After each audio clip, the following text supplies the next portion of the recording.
انتخابات ماه مارت یک بحث اساسی آزادی آنلاین است، اما برنامه را با نوارهای آغاز میکنیم که مهاجران از روسیه فرستادند و در آنها از بازداشت‌های بی‌سبب و کاری مشکل و گاه بی‌معاش شکایت میکنند و این یکی از شهر مسکو است.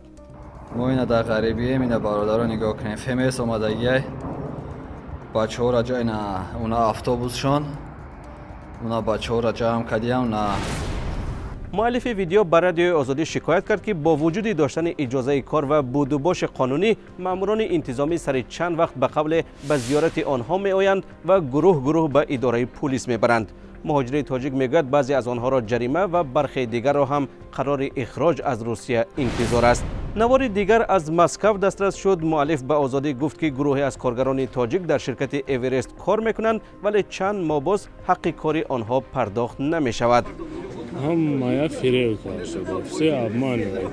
Одни человек скажут деньги есть, второй скажут мы табель не дадим, третий скажут еще деньги.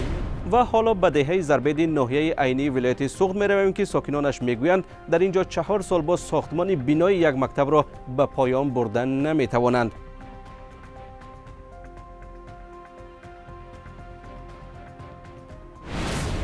تا زمان انتخابات پارلمانی تاجیکستان هفته‌هایی به شمار مانده است. برخی از کاربران پیشنهاد کردند که در نقطه‌های رایدهی دوربین‌های نظارتی و یا کامراها گذارند تا شفافیت تأمین گردد. مسئولان کمیسیون مرکزی انتخابات میگویند نه تنها دوربین‌ها گذاشته نخواهد شد، بلکه به احتمال زیاد مردم نیز برای ثبت لحظه‌های رایدهی با تلفن‌های موبیلی اجازه نخواهند داشت. آنها باور دارند که چنین کار بر روند انتخابات خلل می‌رساند. کاربر با نام تاجیکستانی در وبسایت رادیوی آزادی نوشته است: شخصا چند سال اخیر به انتخابات نمیروم چون که همه‌اش دروغ است. مادام وکیلان از بالا اداره کرده می شوند، به منفعت خلق یگان مسئله را حل نمی کنند چون که آنها مردمی نیستند. خواننده با نام بیچاره گفته است یگان انتخابات تاجیکستان عادلانه و شفاف نگذشته است. سال 2015 هم شاهد شدم که یک شخص به جای چند کس ورقه‌های آوازدهی را پر کرده و به قوطی پرتافت. این تقلب روی راست است. فرخ در سامانه رادیوی آزادی می نویسد به انتخابات رفتن در کار است چون که نرفتن ما سبب می شود به جای ما از نام ما ورقه ها را به نامزدی مورد نظرشان پر کرده می مانند و یا خالی آنها را در بسته جا می کنند.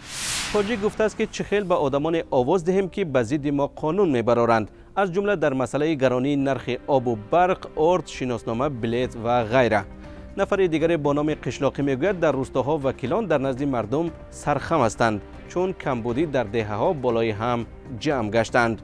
با وجود آنکه ده‌ها کاربر از کمبودها و ناشفافی در انتخابات‌های گذشته یادآور شدند، مقامات تاجیکستان همواره انتخابات‌ها را آزاد و دموکراتیک توصیف کردند. اگر شما درباره انتخابات گفتنی دارید، به صحیفه ویژه انتخابات 2020 در سامانه azadi.org وارد شوید و اگر عکس و ویدیویی دارید به این شماره که می‌بینید فرستید. ایما و تلگرام، وایبر و واتساپ داریم. تا دیدار.